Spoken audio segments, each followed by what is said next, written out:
I was at the bank trying to deposit a check when the manager pulled me aside. She looked nervous. "Mr. Martinez, we need to talk about your account. Someone has been making withdrawals. Large ones. My son's signature was on every document, but I never authorized a single transaction.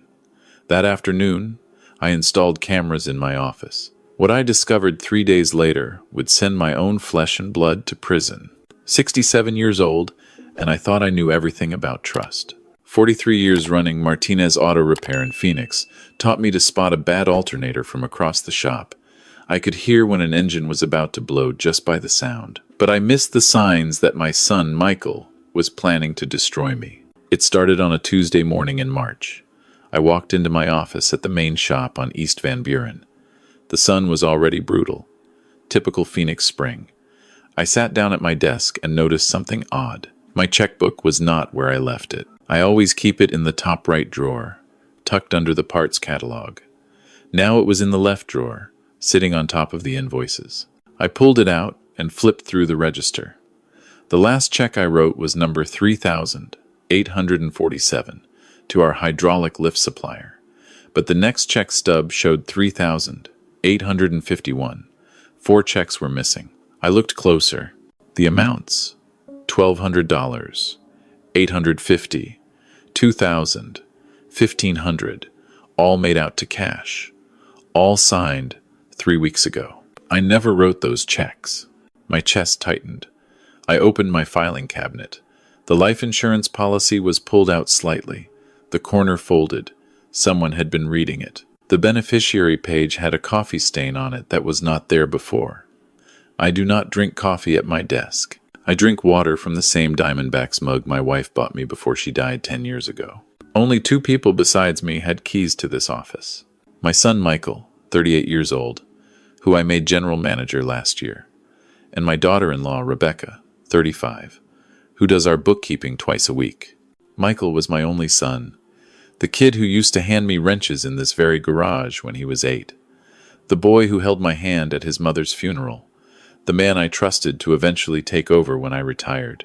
But something had changed in the last year. Michael bought a house in Scottsdale, the kind with a pool and mountain views, way beyond what a general manager's salary could afford. Rebecca started wearing expensive jewelry, designer handbags. They took trips to Cabo, to Hawaii, to New York. When I asked how they could afford it, Michael said Rebecca's parents helped them. I wanted to believe him. I picked up my phone and called Sandra Chen, the branch manager at Desert Vista Bank, where I have done business for 22 years. She answered on the second ring. "Victor, I was going to call you today. Can you come in? It is important. I am on my way." 20 minutes later, I sat across from Sandra in her office. She had papers spread across her desk and concern written all over her face. "Victor, I need to show you something. Last month, someone opened a new account in your name, a checking account.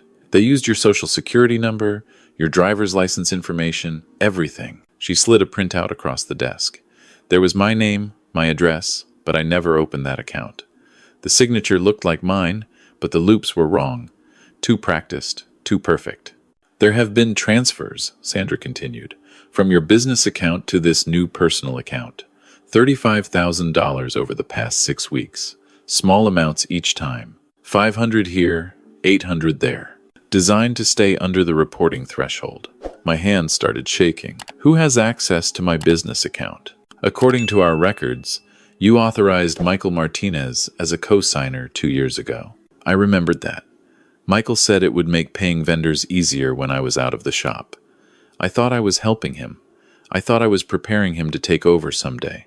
"There is more," Sandra said. She looked uncomfortable. "Someone called last week asking about your account status, specifically asking if you had any automatic payments set up, any recurring transfers." The caller identified himself as Michael Martinez, your son, said he was handling your affairs because you were, and I quote, "starting to have memory issues." The room felt smaller. Memory issues? "Victor, I am telling you this because something does not feel right. The pattern of withdrawals, the fake account, the phone call. This looks like financial elder abuse. I have seen it before." I drove back to the shop in a daze. I parked in my usual spot, but sat in my truck for 10 minutes. Cars drove past on Van Buren. The heat shimmered off the asphalt. Everything looked normal, but nothing was normal anymore. That night, I sat in my small house in South Phoenix, the one I bought when Maria and I got married 41 years ago. I looked at the photos on the wall. Michael at his high school graduation, Michael and Rebecca's wedding, Michael holding his baby daughter, my granddaughter Sophia, now 3 years old. At what point did my son decide to steal from me? I called my old friend Robert, a retired Phoenix PD detective who lives 2 streets over. We play cards every Thursday. I told him everything. He listened, without interrupting. "You need 2 things," Robert said when I finished. "Documentation and a good lawyer. Document everything. Every check, every transfer, every conversation, and call Daniel Kramer. He is the best elder law attorney in Phoenix. He will know what to do." The next morning, I went to an electronics store and bought 2 wireless security cameras, the kind that send alerts to your phone. I installed one in my office, hidden behind the picture of my late wife that sits on my bookshelf. The other one I put in the bookkeeping room where Rebecca works. The angle covered the filing cabinets and the computer. Then I called Michael. I kept my voice normal, casual. "Hey, son, I have a doctor appointment Friday. Full physical. The doctor wants to do some heart tests. Maybe keep me most of the day." "Heart tests? Dad, is everything okay?" "Just routine. You know, at my age, they want to check everything. I will probably be there until evening." "Do you want me to come with you?" No. You run the shop. I will be fine." I hung up. The trap was set. Friday morning, I left the house at 8. I drove to the medical center on Thomas Road and parked in the lot. I waited 15 minutes, then drove to a coffee shop 3 blocks from the auto shop where I could see my office window, but no one could see me. At 10:30, Michael's black Ford F-150 pulled into the parking lot. Rebecca got out of the passenger seat. But there was a third person with them, a man in his 50s wearing khakis and a button-down shirt, carrying a briefcase. They walked to the office entrance. Michael used his key. I opened the camera app on my phone. The image was clear. They were in my office. Michael went straight to my desk and pulled out the checkbook. He laid it open and started writing. Rebecca sat in my chair, going through my computer files. The man with the briefcase opened it and pulled out a thick folder. "Everything is here," Michael said. "The will, the insurance, the business accounts. Once we get the conservatorship, we control all of it." Conservatorship. The word hit me like a wrench to the gut. The man opened his folder. "I have prepared the petition. It states that Victor Martinez is mentally incapacitated and unable to manage his affairs. Dr. Brennan has signed the medical evaluation." "You are sure it will hold up?" Rebecca asked. "Dr. Brennan is thorough. The evaluation shows clear evidence of dementia, memory loss, confusion, inability to make sound financial decisions.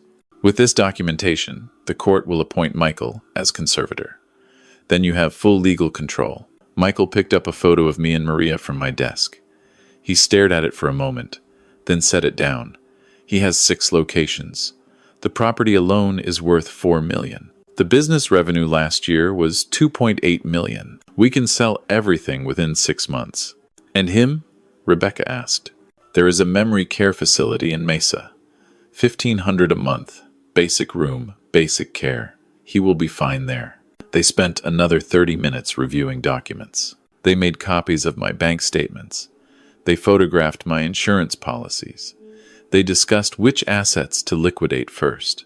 They talked about me like I was already gone. When they left, I sat in my truck shaking. Not from fear.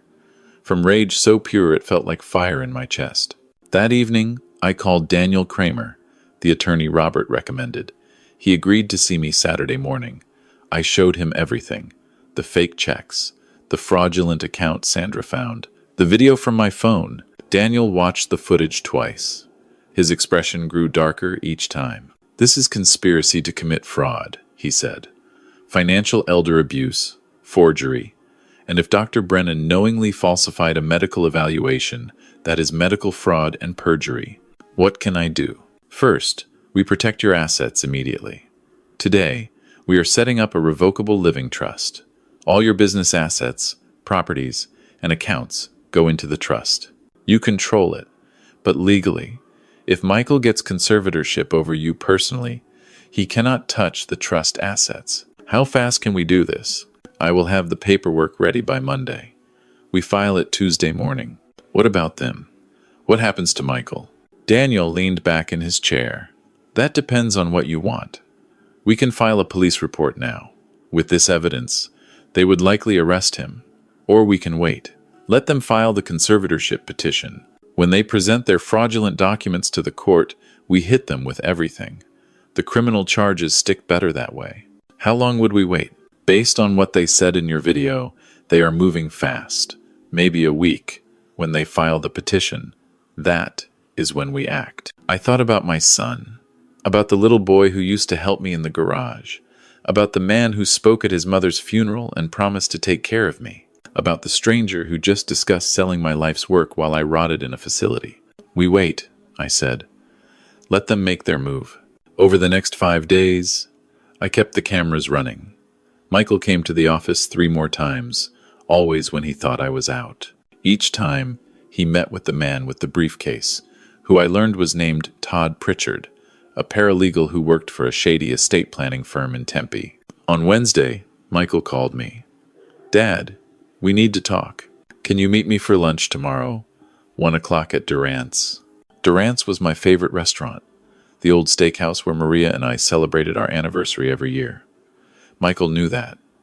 He was trying to manipulate me with sentimentality. Sure, son. See you then.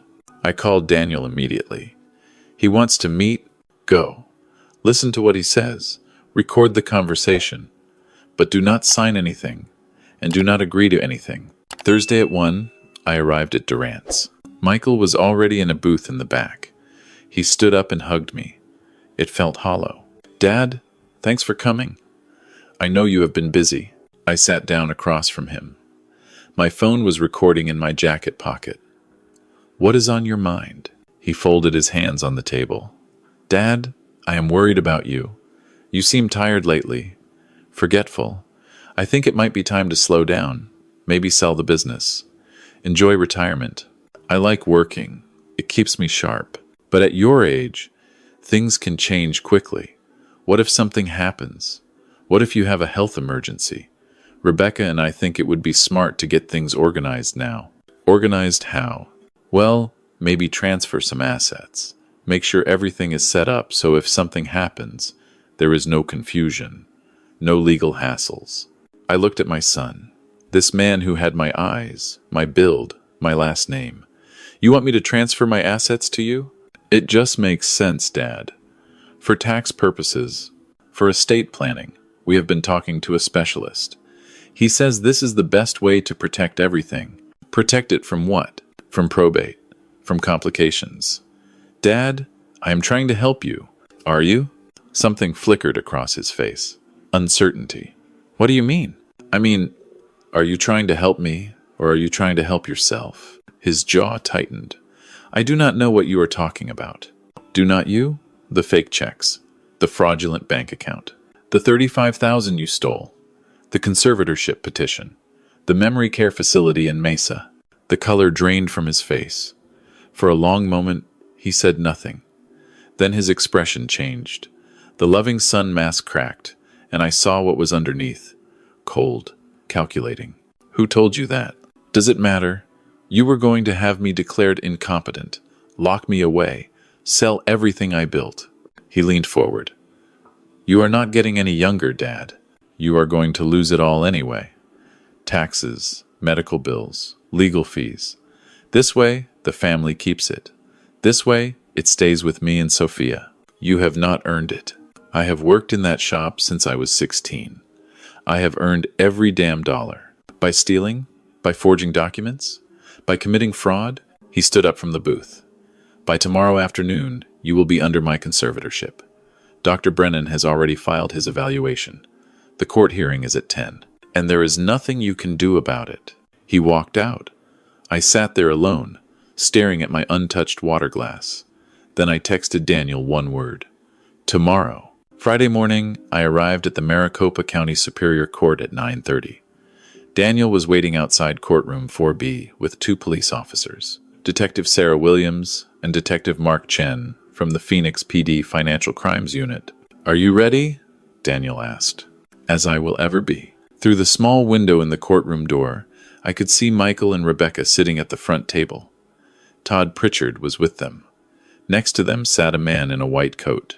Dr. Brennan, I assumed. He looked nervous. Daniel checked his watch. "Wait here. Let them start. Let them present their fraudulent petition. Then we go in." At exactly 10, the judge entered. Judge Patricia Morales, according to the nameplate.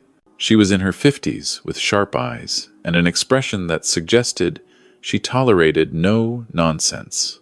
"This is case number CV 20240-87532, the petition for conservatorship over Victor Manuel Martinez. Counsel, please state your appearances." Todd Pritchard stood. "Todd Pritchard appearing for petitioner Michael Martinez, Your Honor." The judge reviewed the file. "Mr. Pritchard, you are not an attorney. I am representing Mr. Martinez under the supervision of attorney James Keller, who could not be here today." Judge Morales frowned but continued. "This is a petition for emergency conservatorship. What is the basis for this emergency?" Pritchard stood again. "Your Honor, the respondent, Victor Martinez, is 77 years old and showing severe signs of cognitive decline. We have a medical evaluation from Dr. Richard Brennan confirming advanced dementia. Mr.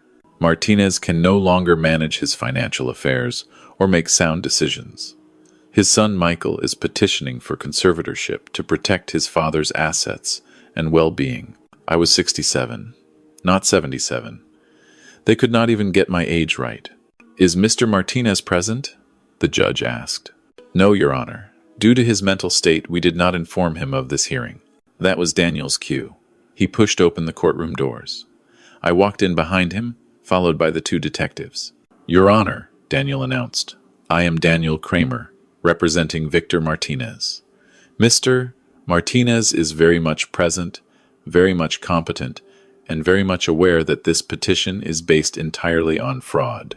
Michael spun around. His face went white. Rebecca grabbed his arm. Judge Morales raised her eyebrows. "This is highly irregular. Mr. Martinez, you are represented by counsel?" "I am, Your Honor.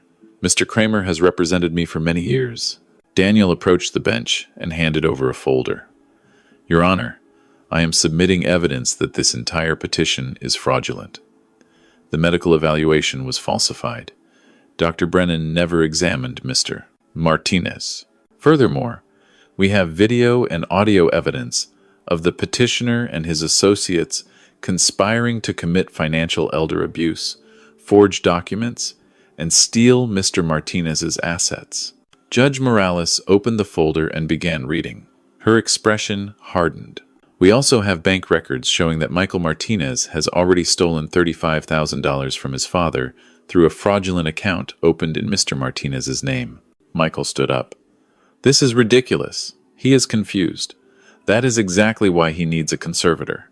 "Sit down, Mr. Martinez," the judge said sharply. He sat. She turned to Dr. Brennan. "Doctor, did you personally examine Victor Martinez?" Dr. Brennan shifted in his seat. "I reviewed his medical history and consulted with family members who reported concerning symptoms." "Did you examine him in person?" "The family felt it would be too stressful for him given his condition." "So you diagnosed advanced dementia without ever seeing the patient?" "I based my evaluation on the information provided." "That is medical malpractice, doctor. And filing a false medical report with this court is perjury." Judge Morales turned to the detectives. "Officers, I want these individuals arrested. All of them. Fraud, conspiracy to commit fraud, financial elder abuse, forgery, and perjury." Detective Williams stepped forward.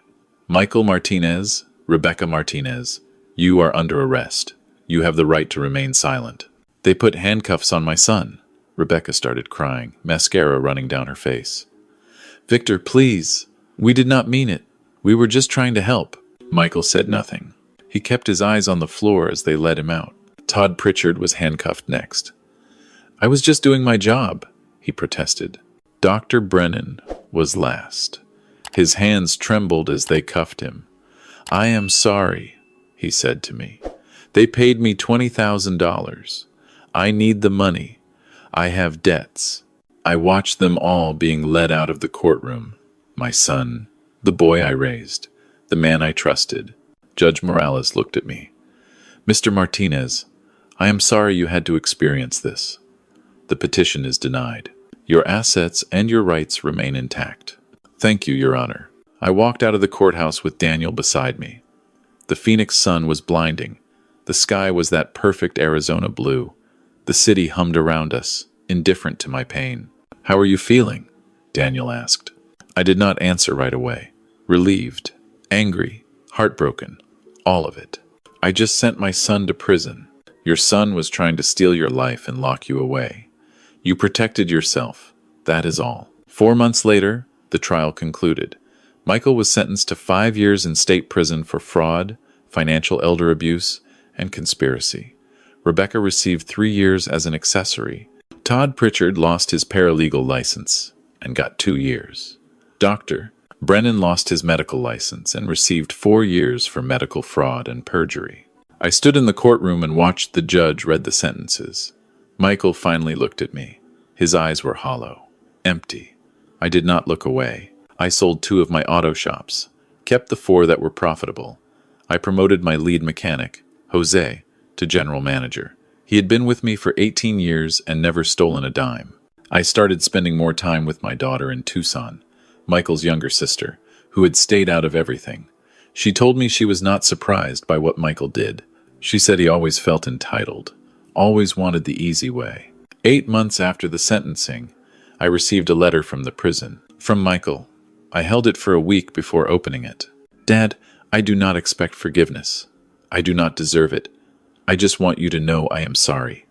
I convinced myself that I was owed something, that because I worked in your shops, because I was your son, the business should be mine. I thought you were holding out on me, that you were being selfish. I was wrong. You built everything with your own hands, and I tried to take it like a thief. I am ashamed. I think about Mom a lot in here, about what she would say. She would be disgusted with me. Take care of yourself. Tell Sophia I love her, if you still see her.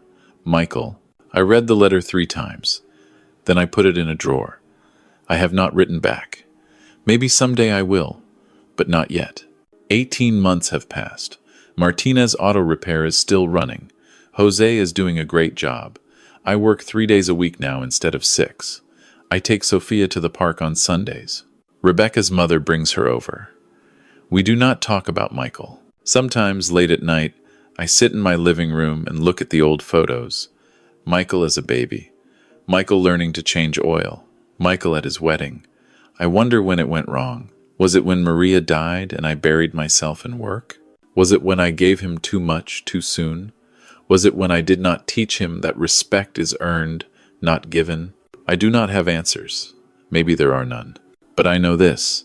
I did what I had to do. The hard thing.